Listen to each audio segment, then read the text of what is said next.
Welcome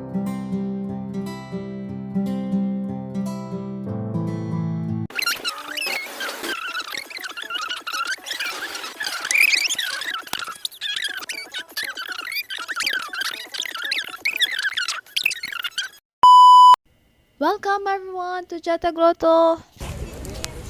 Meet my friend. Hello everyone. Nice to see you.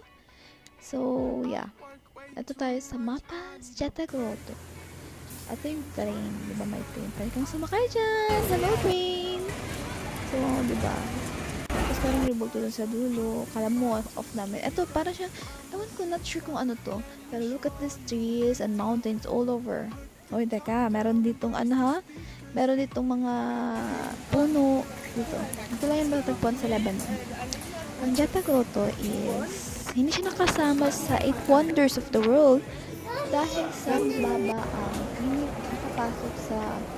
hindi nakapasok sa ang Lebanon sa population. Medyo kulang yung population, pero look at these caves. Look, nakapasok tayo sa cave. Bawal mag-picture dyan sa loob. Nakasingit si Hana. So, ito naglalakad. Alam mo, yung mga cave na yan, ang ganda talaga dyan.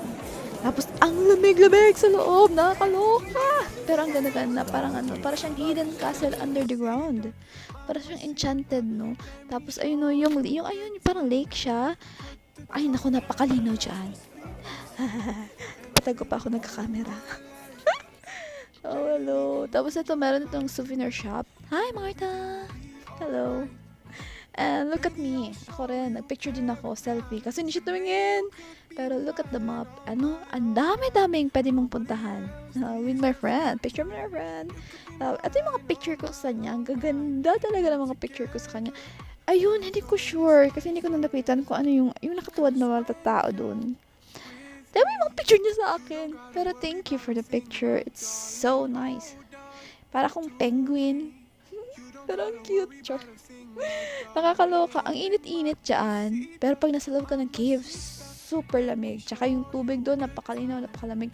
Eto, yung rebulto na yan is... Wait a minute. Yung rebulto na yan. Rebulto kanina, siya yung ng Muslim and Christian to understand each other. So, ayan, pauwi na ako. Medyo mabilis kasi yung hindi kinaya ng boses ko. Pero, ayan, pauwi na yan. And hello, bye!